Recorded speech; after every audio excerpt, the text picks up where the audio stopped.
नमस्कार दोस्तों, मैं कृष्ण शर्मा आपका स्वागत करता हूं हमारे YouTube channel PSC by DC sir पर।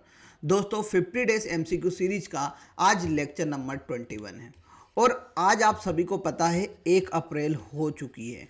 मात्र 25 दिन आपके पास बचे हुए हैं MPPSC प्रीलिम्स के लिए। तो दिन रात एक कर दीजिए, ज़्यादा से ज़्यादा MCQ लगाइए और अपने कॉन्सेप्ट क्लियर कीजिए। जो भी टॉपिक आपसे नहीं बनता है उसके आपको MCQ जरूर पढ़ना है। तो ज़्यादा से ज़्यादा MCQ लगाएं। 1000 प्रश्न वाली PDF हो, चाहे 50 FLT हो, उनकी PDF निकाल लीजिए, अपने सामने रखिए और डेली कम से कम 500 से 1000 MCQ लगाने की प्रैक्टिस करें। कभी 25 दिन में आपने डेली 500 लगा लिए तो 25 पंजे 1250, आप समझ रहे हो कितने सारे MCQ लगा लोगे। तो 12,000 के ऊपर आप MCQ लगा चुके होगे। तो मेरा यही मानना है डेली मिनिमम से मिनिमम आपको 400 से 500 MCQ को पढ़ना ही चाहिए। तो आइए बिना कुछ देरी किए हम स्टार्ट करते हैं। हमारा पहला प्रश्न है, मध्य प्रदेश में राज्य अनुसूचित जनजाति आयोग का गठन कब किया गया था।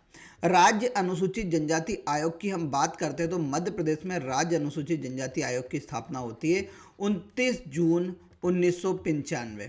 कब होती है? 29 जून 1995 को होती है, जब मध्य प्रदेश राज्य सरकार अनुसूचित जनजाति राज्य अधिनियम 1995 लेके आती है। उसके द्वारा 29 जून 1995 को मध्य प्रदेश में मुख्य रूप से किसकी स्थापना की जाती है? तो अनुसूचित जनजाति आयोग की स्थापना की जाती है। इसी दिन मध्य प्रदेश में अनुसूचित जाति आयोग की स्थापना भी की जाती है। आपको याद रखना है, राज्य OBC आयोग अन्य पिछड़ा वर्ग आयोग की स्थापना 13 मार्च 1993 को की जाती है।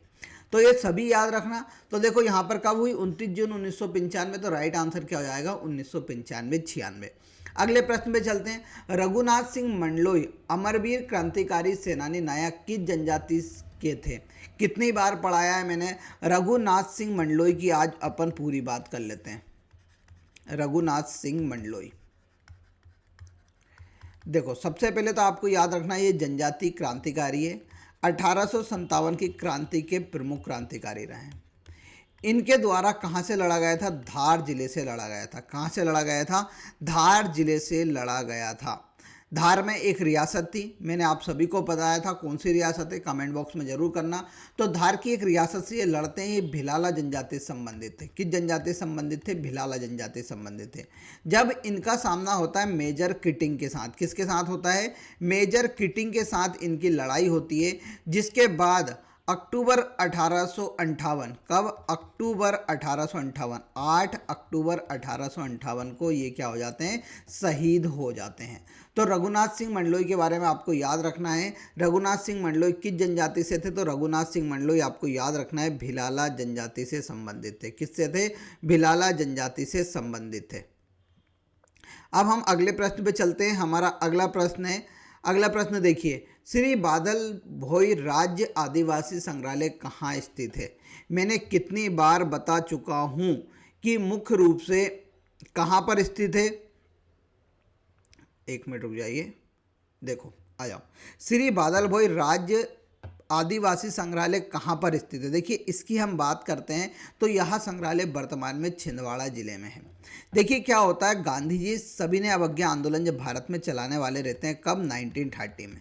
तब ये मध्य प्रदेश आते हैं और मध्य प्रदेश के छिंदवाड़ा में ये किससे मिलते हैं? बादल भोई से मिलते हैं। छिंदवाड़ा में किससे मिलते हैं? बादल भोई से महात्मा गांधी जी मिलते हैं और इनसे बोलते हैं कि आप अपने जनजातीय नायकों के साथ सभी ने अवज्ञा आंदोलन में आपको बढ़ चढ़कर हिस्सा लेना है, ठीक है। और बादल भोई किस जनजाति से थे? गोंड जनजाति से संबंधित थे। अब इनकी बात मान लेते हैं, जिनके बाद क्या होता है, इनका निधन हो जाता है। किनका? बादल भोई के। तो बादल भोई के सम्मान में सबसे पहले आपको याद रखना है कि यहाँ पर गोंड जनजाति के लिए, किसके लिए? गोंड जनजाति के लिए राज्य सरकार द्वारा 20 अप्रैल 1954 के दिन क्या बनाया जाता है?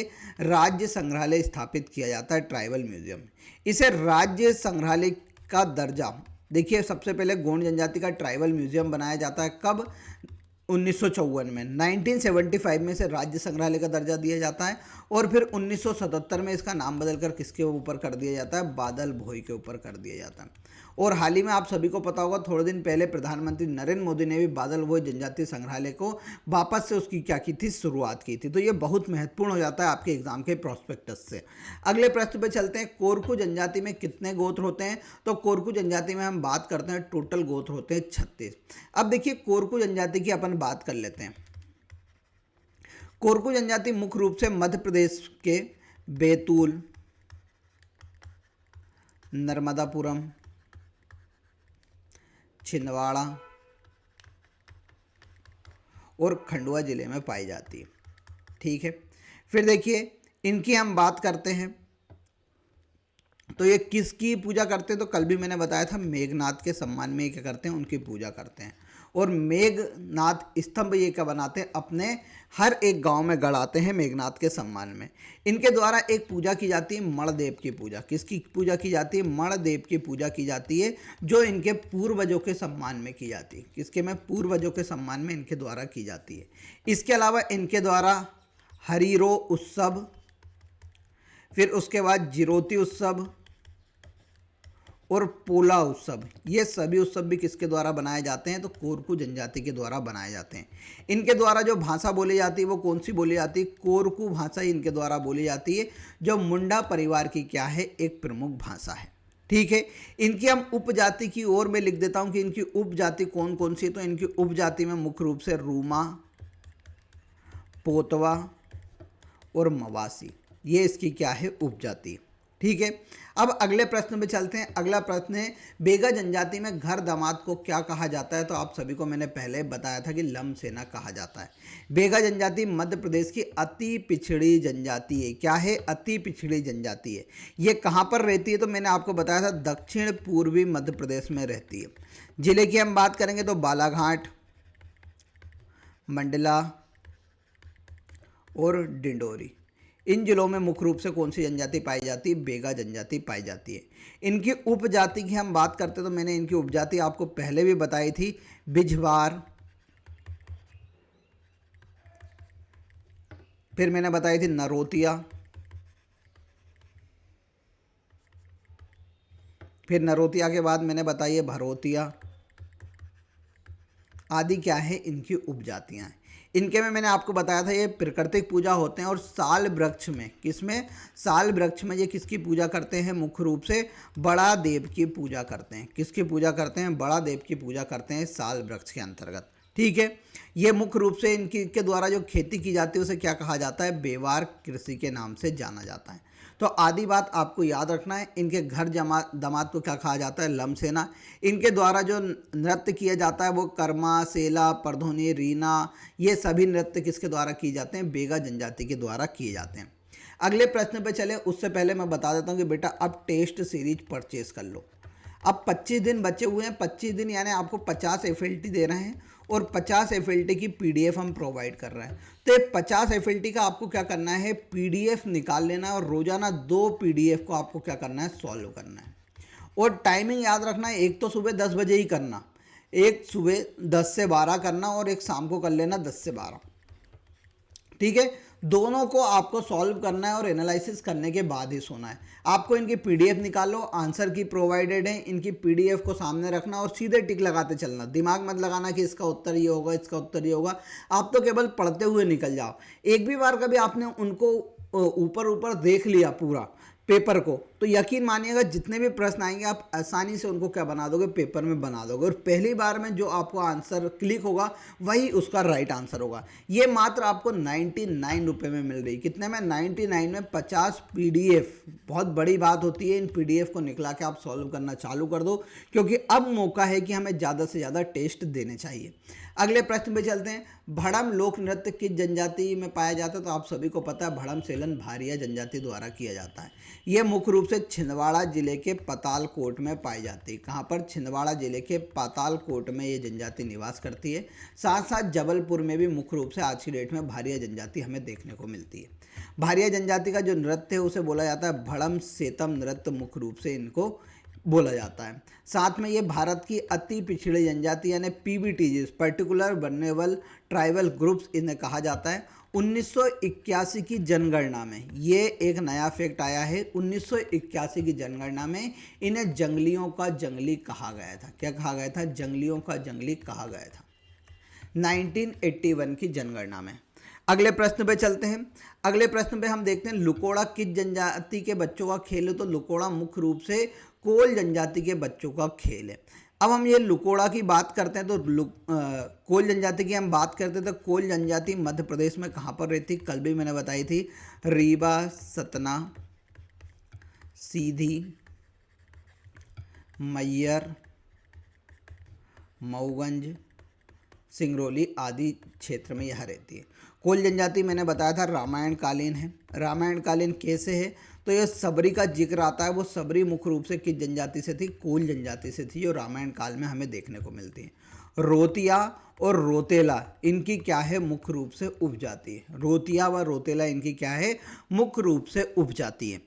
ठीक है, देखो यहाँ पर आप सभी को याद रखना है कि हर साल मध्य प्रदेश में कोल जनजाति महाकुंभ का भी आयोजन होता है। क्यों होता है? क्योंकि इसमें मुख्य रूप से इनकी जनजाति को बढ़ावा दिया जाता है।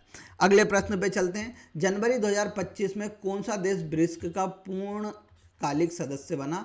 तो उसका सदस्य बना था इंडोनेशिया।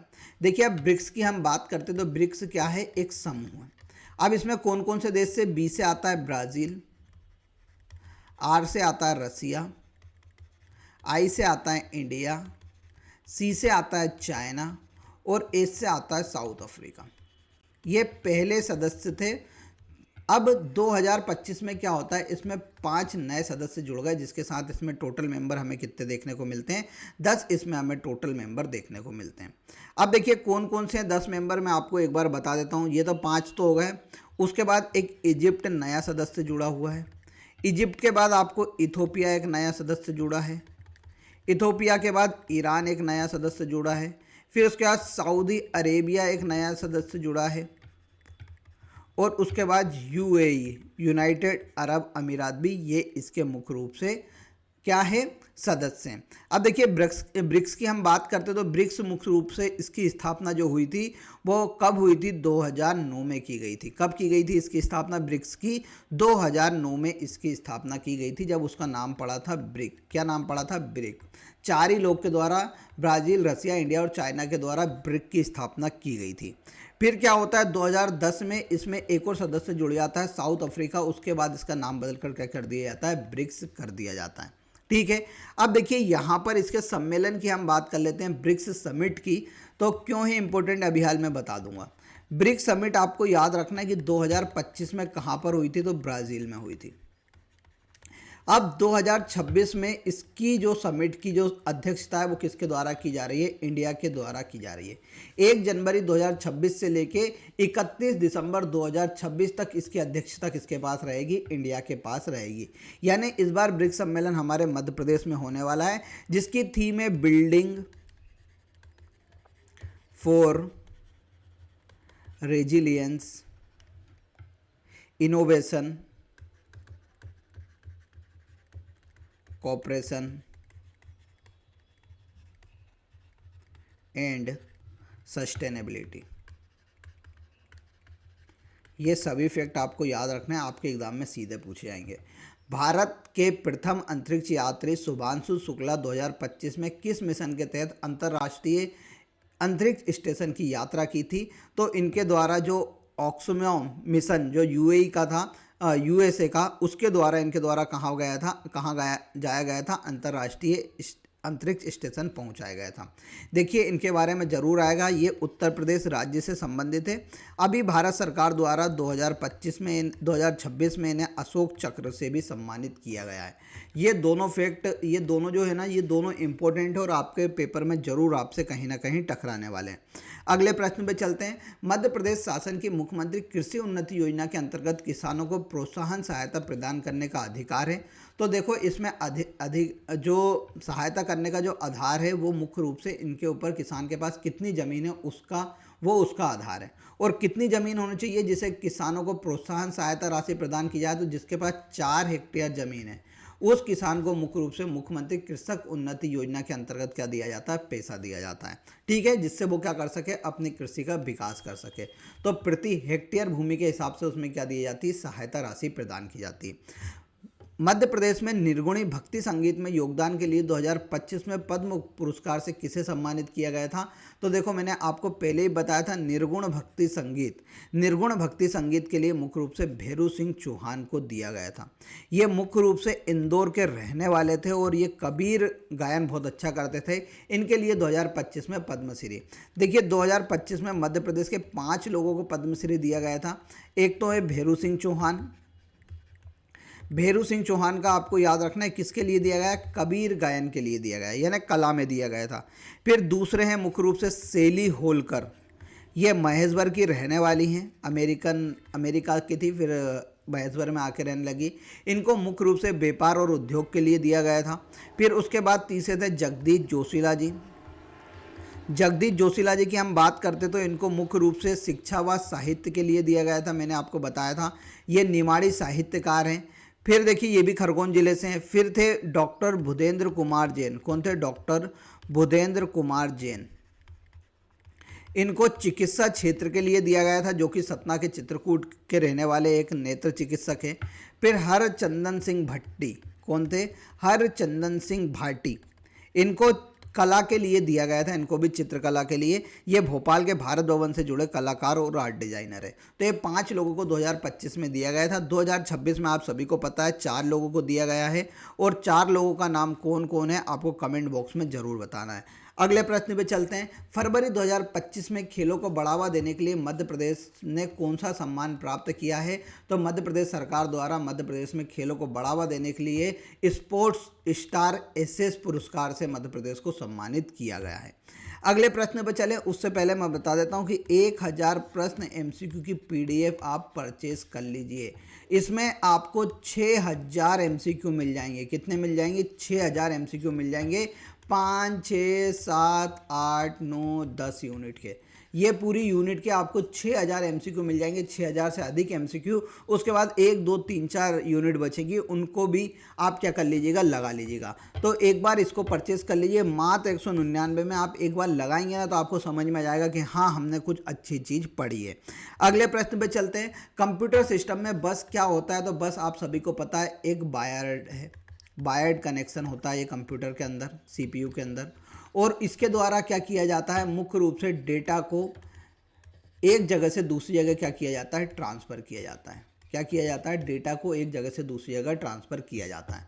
तो देखो, डेटा इंक्रिप्शन के लिए बिल्कुल नहीं, प्रोग्राम निष्पादन के लिए बिल्कुल नहीं, बैकअप फाइलों को संग्रहित करने के लिए बिल्कुल नहीं, डेटा एवं पते में आदान प्रदान के लिए बाइट का एक समूह होता है, यही क्या होती है, बस होती है। अगले प्रश्न में चलते हैं। निम्न में से कौन सा संगठन ई गवर्नेंस के क्षेत्र में केंद्र एवं राज्य सरकार दोनों को परामर्श एवं क्रियान्वयन में सहायता प्रदान करता है? तो इसका नाम है national institute for smart government. इसके द्वारा मुख्य रूप से क्या किया जाता है, केंद्र और राज्य सरकार को ई गवर्नेंस के लिए परामर्श और क्रियान्वयन में सहायता की जाती है।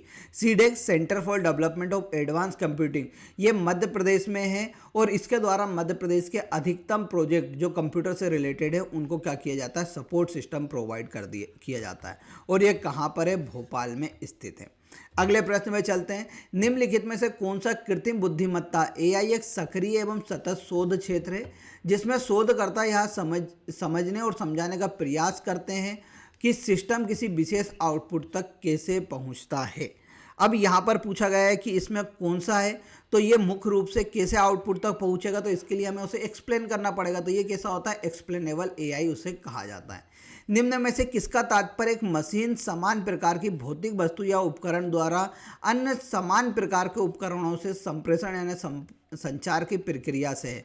तो देखो यहाँ पर क्या होता है, मशीन टू मशीन कम्युनिकेशन क्या है, यहाँ पर एक भौतिक वस्तु के बीच में मुख्य रूप से क्या किया जा रहा है, समान प्रकार के उपकरण जिनके बीच में हम क्या कर रहे हैं, कम्युनिकेशन कर रहे हैं, तो उसे बोला जाता है मशीन टू मशीन कम्युनिकेशन। अगले प्रश्न पे चले। मशीन लर्निंग का वह कौन सा प्रकार है जिसमें एजेंट वातावरण के साथ इंटरेक्ट करके निर्णय लेना सीखता है ताकि संचयी और प्रतिफलों का अधिकतम किया जा सके? वातावरण आ रहा है, इन्वायरमेंट आ रहा है, तो मैंने बताया था उसमें क्या लगाना है, हमें रेनफोर्समेंट लर्निंग हमें लगा के आना है। अगले प्रश्न पे चलते हैं। करितलाई अभिलेख का संबंध किस शासक से? तो करितलाई अभिलेख की हम बात करते तो करितलाई अभिलेख मुख्य रूप से कहाँ पर है? तो कटनी में यहाँ हमें देखने को मिलता है। कहाँ पर देखने को मिलता है? कटनी में। 5वीं शताब्दी में इसे मुख्य रूप से बनवाया गया था किसके द्वारा? लक्ष्मण राज द्वितीय के द्वारा। लक्ष्मण राज द्वितीय के द्वारा लिखाया गया था। इसको जो लिखने वाले व्यक्ति थे उनका नाम था भट्ट सोमेश्वर दीक्षित। कौन थे? भट्ट सोमेश्वर दीक्षित के द्वारा इसको लिखा गया था। इस अभिलेख में हमें जिक्र मिलता है किसका? बराह अवतार का। जो विष्णु भगवान का बराह अवतार है उनका हमें जिक्र मिलता है कि यहीं कारितलाई के पास बराह अवतार के विष्णु भगवान का भी क्या किया गया था? स्थापना की गई थी उनके मंदिर की। तो ये किसका संबंध है कारितलाई? तो लक्ष्मण राज द्वितीय का इससे संबंधित है। अगले प्रश्न पे चलते हैं। समुद्रगुप्त के साम्राज्य में स्वयंभोग नगर मध्य प्रदेश के किस स्थान से संबंधित? तो आप सभी को पता है स्वयंभोग नगर मुख्य रूप से किसे कहा जाता था? एरण को कहा जाता था। यहाँ से सती प्रथा के हमें सर्वप्रथम अभिलेख प्राप्त होते हैं। यह मुख्य रूप से ताम्र पाषाणकालीन स्थल भी है। कौन सा? एरण। ये बात भी आपको याद रखना है। कहाँ पर पड़ता है? तो ये सागर में पड़ता है। अगले प्रश्न पे चलते हैं। खजुराहो के लक्ष्मण मंदिर का निर्माण किसने कराया था? तो मैंने बताया था लक्ष्मण भगवान में क्या था? यश था। तो लक्ष्मण भगवान ने किस मंदिर का निर्माण कराया था? यशोवर्मन ने लक्ष्मण मंदिर का निर्माण कराया था। मैंने बताया था 1986 में चंदेलों के मंदिरों को किस में शामिल किया गया था? यूनेस्को में शामिल किया गया था। अगले प्रश्न में चलते हैं। भोपाल शहर में जल स्रोतों के निर्माण हेतु कुदसिया बेगम ने किस जर्मन इंजीनियर को नियुक्त किया था? तो इनके द्वारा मुख्य रूप से डेविड कुक को नियुक्त किया गया था कि आप क्या कीजिए, यहाँ पर आके जितने भी जल स्रोत हैं उनका निर्माण कीजिए। तो ये किसने किया था? कुदसिया बेगम, जो भोपाल की पहली बेगम थी। अगले प्रश्न में चलते हैं। किस सिंधिया शासक के शासनकाल के दौरान शास्त्रीय संगीत के ग्वालियर घराने का विकास हुआ था? तो जयाजी राव सिंधिया के कार्यकाल के दौरान यहाँ पर क्या हुआ था? संगीत घराने का विकास हुआ था। 1857 की क्रांति के दौरान सागर से सागर में क्रांति का प्रारंभ किसने किया था? तो मैंने आपको बताया था शेख रमजान ने मुख्य रूप से यहाँ पर क्रांति क्या की थी? प्रारंभ की थी। अगले प्रश्न पे चलें उससे पहले मैं बता देता हूँ कि एमपीपीएससी प्रीलिम्स का कोर्स मात्र 599 में मिल रहा है आपको। इसके मुख्य रूप से कभी आप कोर्स में जाएंगे तो आपको नोट्स भी मिल जाएंगे, तो आपने नोट्स भी पढ़ लिया तो आपका बहुत भला हो जाएगा। तो 599 में नोट्स भी महंगे नहीं है, साथ में आपको वीडियो लेक्चर्स भी मिल रहे हैं। चलते फिरते देखते रहिए कीजिए, इसको ज्वाइन कर लो। 25 दिन में भी आपका आराम से कोर्स क्या हो जाएगा? कंप्लीट हो जाएगा। अगले प्रश्न पे चलते हैं। टूरिया का जंगल सत्याग्रह किस वर्ष हुआ था? तो टूरिया है भैया सिवनी में। कहाँ पर है? सिवनी में। यहाँ पर जंगल सत्याग्रह कब हुआ था? 1930 को हुआ था। कब हुआ था? 9 अक्टूबर 1930 को। इसका नेतृत्व किसने किया था? मूका लोहार के द्वारा इसका नेतृत्व किया गया था। अगली प्रश्न पे चलते हैं। सन 1938 में दतिया में प्रजामंडल की स्थापना किसके द्वारा की गई थी? तो दीवान कालका प्रसाद द्वारा दतिया में प्रजामंडल की स्थापना की गई थी। ठीक है, तो आज का यहाँ हमारी सीरीज यहीं पर कंप्लीट होती। आज का क्वेश्चन ऑफ द डे है, मध्य प्रदेश के किस संभाग में सबसे ज़्यादा जिले हैं? कौन कौन जितने भी प्रश्न बीच में पूछे सभी का आंसर देगा। उन सभी के कमेंट को कल मैं ज़रूर अपने लेक्चर में जोड़ूंगा। तो अच्छे से कमेंट करो, अच्छे से पढ़ते रहो, ज़्यादा से ज़्यादा एमसीक्यू लगाओ। टाइम हो चुका है एमसीक्यू लगाने का, अब एमसीक्यू से ही आपका भला होगा। मिलेंगे कल, तब तक के लिए जय हिंद, जय भारत।